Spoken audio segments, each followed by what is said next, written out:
Welcome to Radio Who, What, Why. I'm Jeff Schechtman. Once upon a time, at the apogee of the Cold War, the CIA recruited the best and the brightest from our most elite universities. These universities were, as someone once referred to them, a nursery of spooks. But today, like everything else, espionage has its own creative destruction. Today, colleges and universities are still at the epicenter of espionage.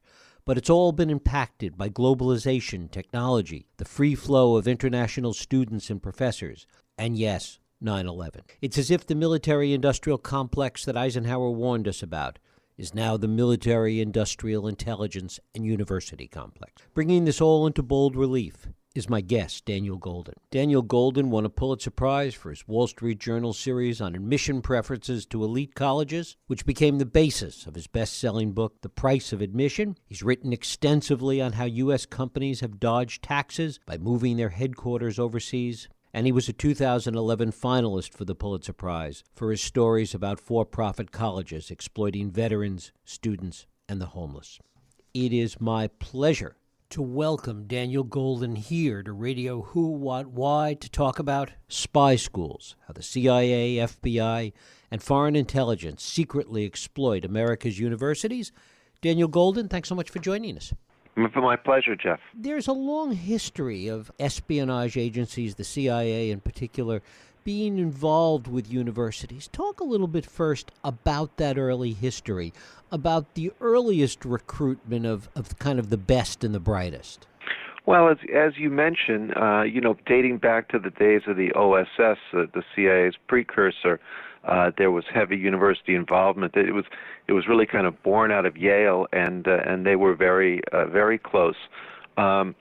And then, as you know, what happened was there was a kind of giant split in the 60s and 70s, and there became a lot of hostility and a gulf between them, culminating in the Church Committee investigation in the mid-70s, which found that at least 300 academics were secretly helping the CIA by providing leads and introductions and so on.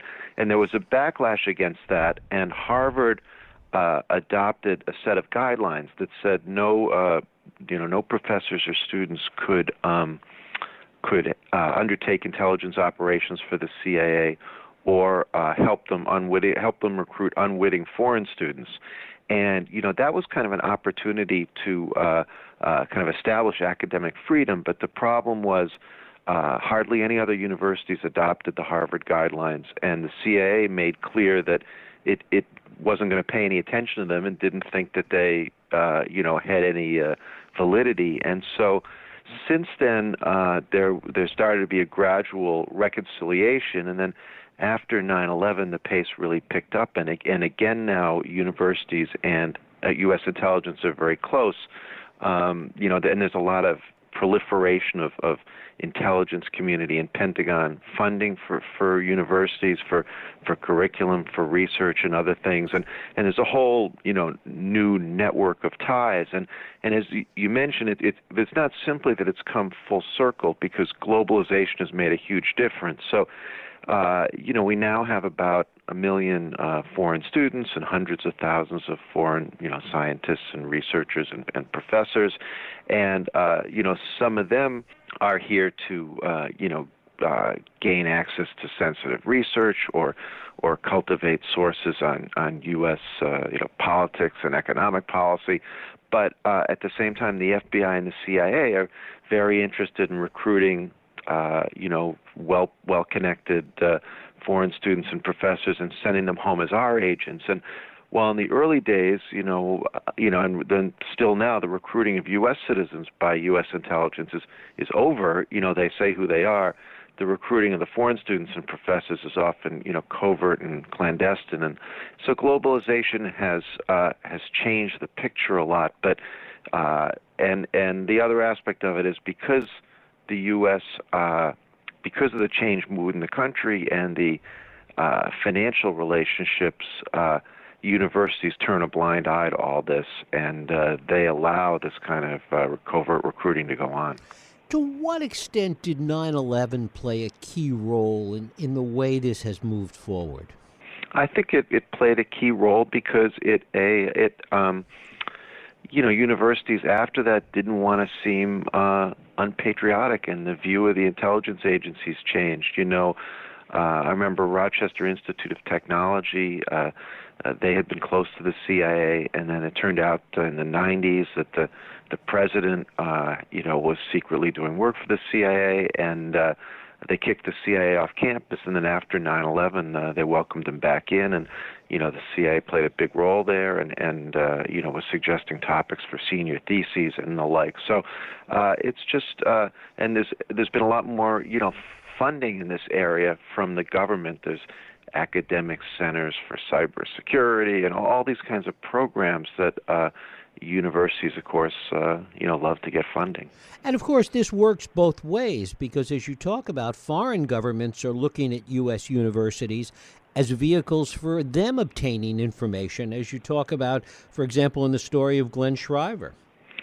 Well, yes, Shriver was, that's another aspect of it, that American students and professors who go abroad, depending on where they go and what they're doing, are liable to be recruited by either domestic or foreign intelligence. And Shriver was a student at Grand Valley State in Michigan who went on a study abroad program to China, fell in love with the place, learned the language, went back a number of times, and after college, right after college, was recruited by Chinese intelligence covertly. They were pretending to be sort of Shanghai municipal government officials.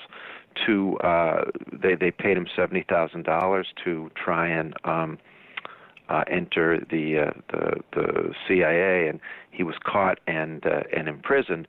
But it was kind of worrisome because he wasn't somebody with an amazing student or stood out in any particular way, and is kind of an average kid. So it was kind of a signal that in China, at least, and maybe other countries, American students were vulnerable.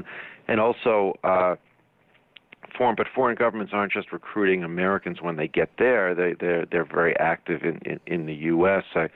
I tell the story in my book of a Chinese graduate student named Ruopong Liu, who he went to Duke and was working there on sensitive Pentagon-funded research about how to build an invisibility cloak to hide our weapons, and he basically stole this research by various means. He brought in Chinese collaborators who photographed the equipment at Duke, and he tricked a professor into committing to share his research in China, and he started a website in China with the Duke research. And Duke finally woke up and took away his key to the lab, but they still gave him a doctorate, and then he went back to China and with government support started a company and an institute that sort of compete with Duke and use its research, and today he's a billionaire. Two of the issues that really lie inside all of this is the degree to which universities rely so heavily today on government contracts, number one, and also the degree to which universities rely on revenue from foreign students. Talk about both of those things. Well, you're right. I mean, they do rely heavily on federal funding and on revenue from foreign students, and partly because there are other sources of revenue. In some cases, are drying up or not doing as well. So for public universities, many states have cut back their funding, and for private universities, the percentage of alumni who donate to universities has been going down. So they get fewer smaller gifts. So they're very increasingly reliant on big gifts from individual donors, on federal support for the kind of programs we're talking about, and their percentage of foreign students has gone up because they pay full tuition. They don't necessarily get as much financial aid as American students. And some public universities even have 3 tiers of tuition, one level of tuition for in-state, one level for out-of-state, and a higher level for international students. Talk about the degree to which this is going on, not just at elite institutions, as we talked about, the way it used to work, but it's going on in colleges and universities everywhere, both small colleges and large state universities. Yes, I found examples of kind of intelligence activity or interest kind of pervading, as you say, every level, the elite private schools, the state universities, and even a small liberal arts college. There's Marietta College in Ohio, tiny little college kind of, just in the middle America, and it unexpectedly has this very bizarre partnership with a university in Beijing called the University of International Relations, which is partly funded and overseen by China's intelligence ministry, and is known in China for training China spies. And yet Marietta sends its faculty over to teach there. It takes University of International Relations faculty over at Marietta. It takes UIR students, coming over for a year or a semester to study at Marietta, and they have this very close relationship. And the main reason is that Marietta has a small endowment, and the UIR helps it recruit full tuition-paying Chinese students, so there's a financial motive. And the whole thing, it's fascinating, it was set up by this kind of mysterious professor at Marietta whose father was a minister in Mao Zedong's cabinet, labor minister, very close to Mao, and who, it turns out from some WikiLeaks documents that came out a few years ago, is also a U.S. Government informant about Xi Jinping, because he knew the Chinese president growing up. They were very close friends. And so this guy has ties to both the U.S. and Chinese governments, and he set up this partnership. And the other funny thing is that, and this partnership extends in every way except one. Marietta doesn't send students to the University of International Relations because it knows that if its graduates have that on their resume, they won't be able to work for the U.S. government, which is well aware that this is China's spy school.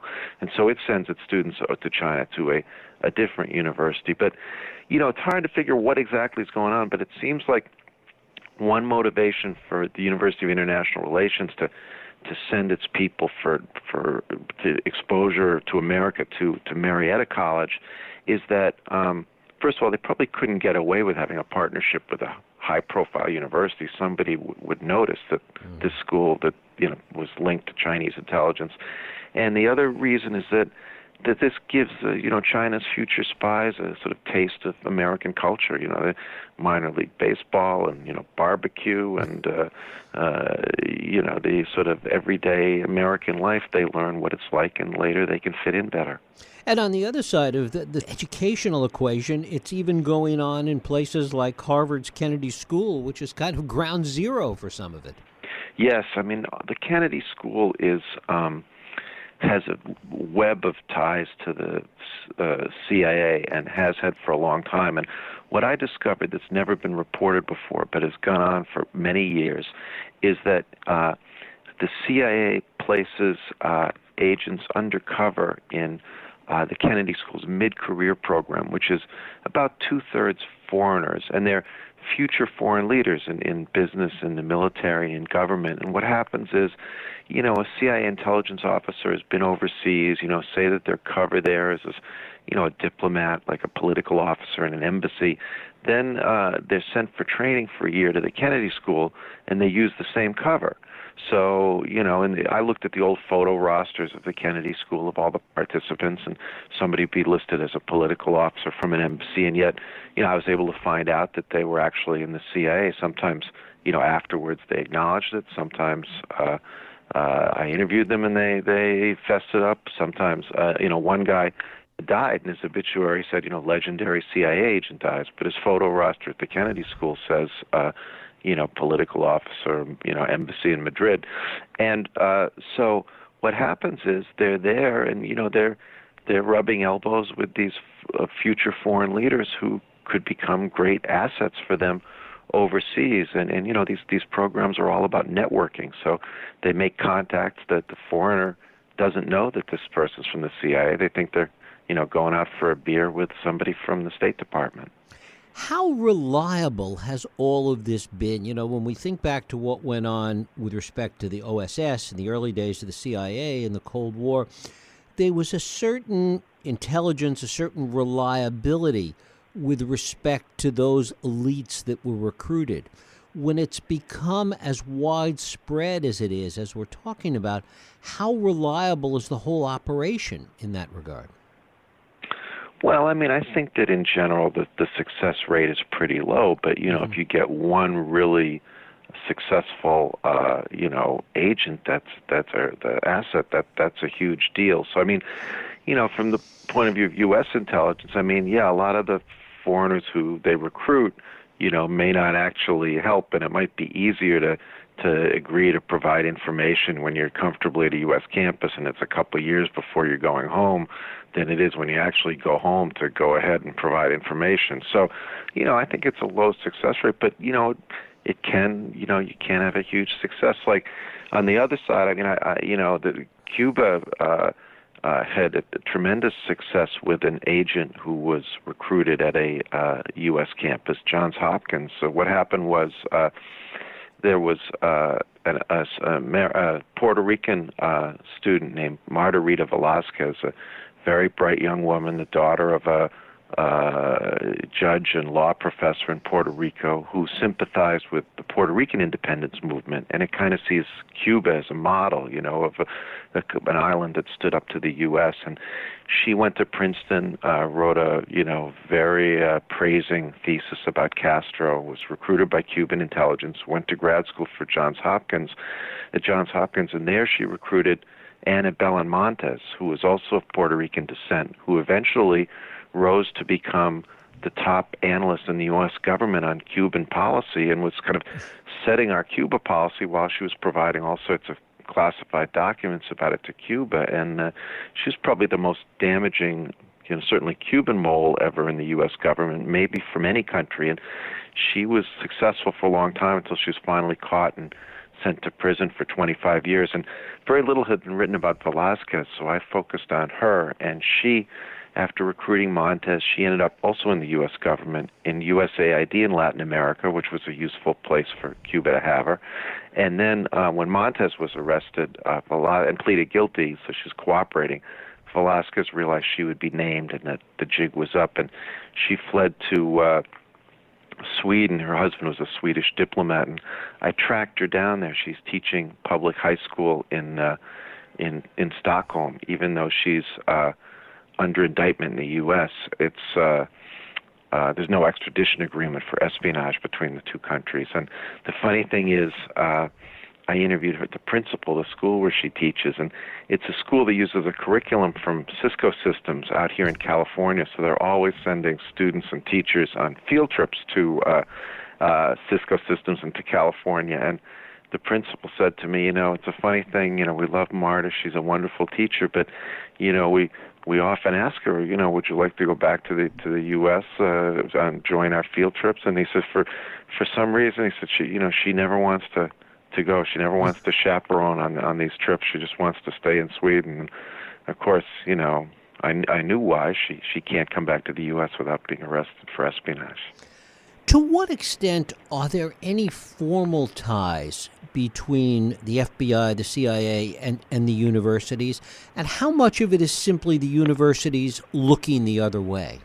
Well, there is a kind of umbrella organization that was set up. A key figure in the reconciliation between U.S. intelligence and the universities was Graham Spanier, who's now unfortunately better known for his role in the Sandusky case, but was president of Penn State for about 15 years, and felt that he realized that U.S. intelligence was kind of skulking around on campuses, and he wanted to make it a more open relationship and let them go through the front door.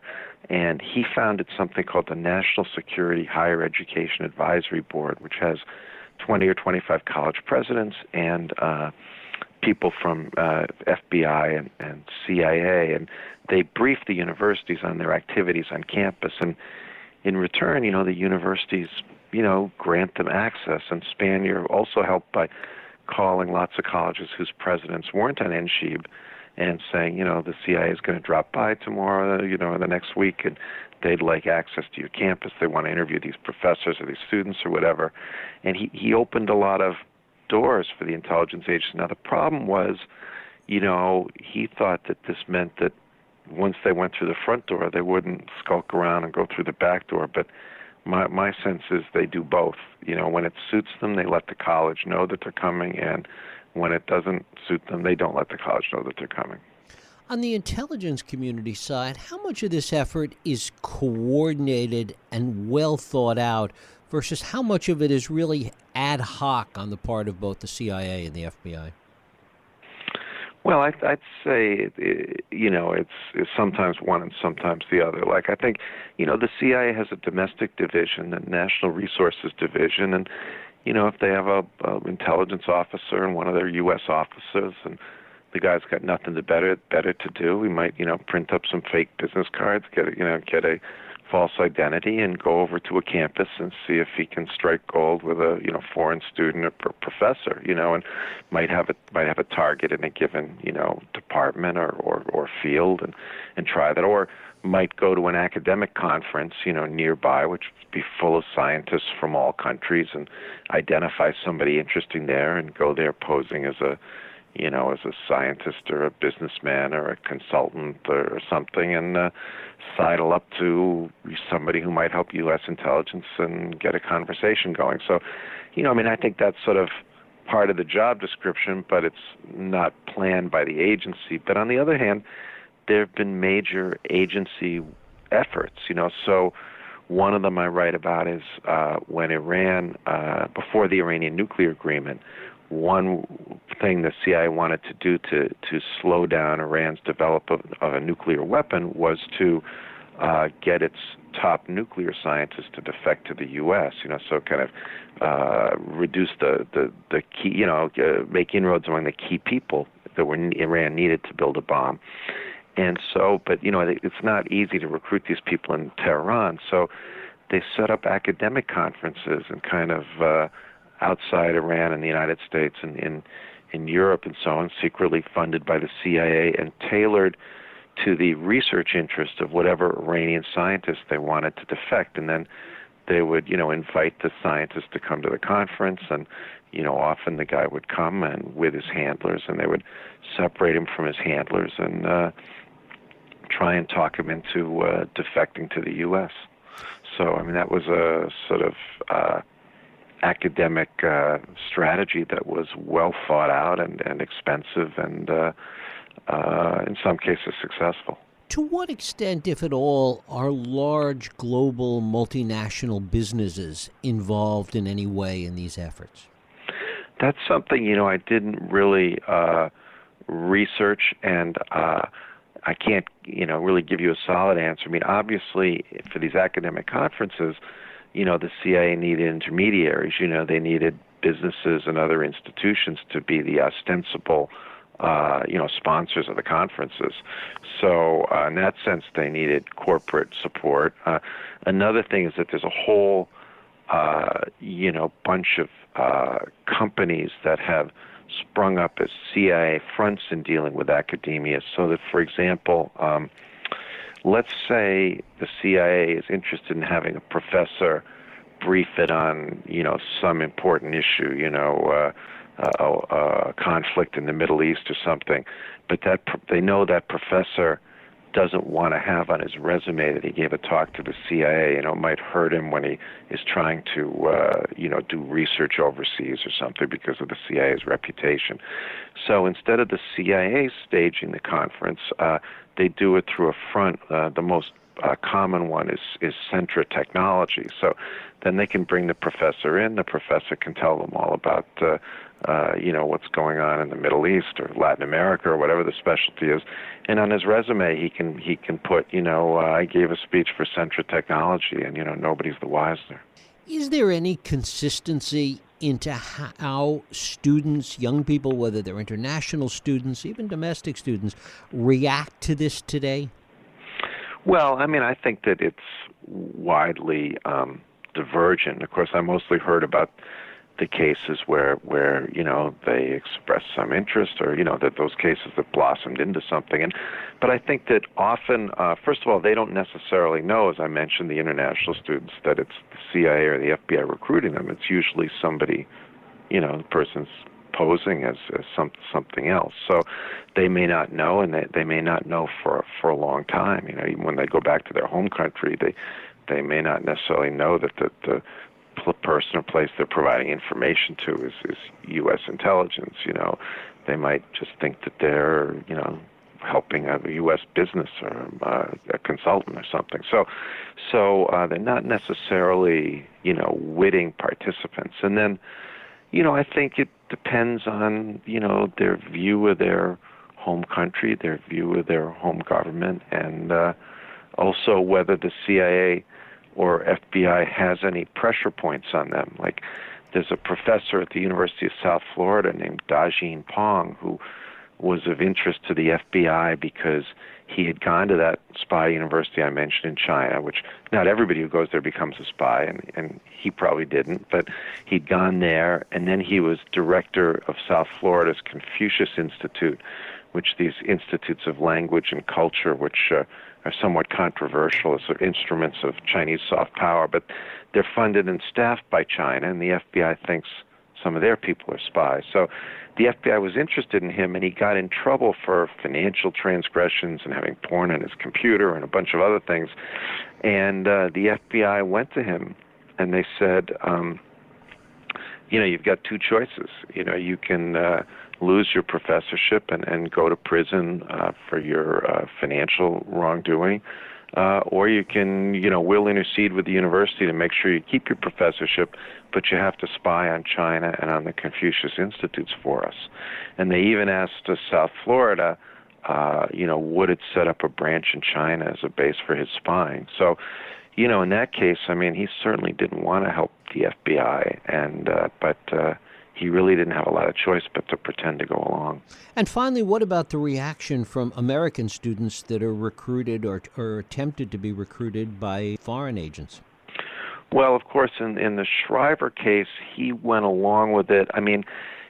Students are sort of young and impressionable, and in some cases, like Shriver, they tend not to know how deep they're getting in.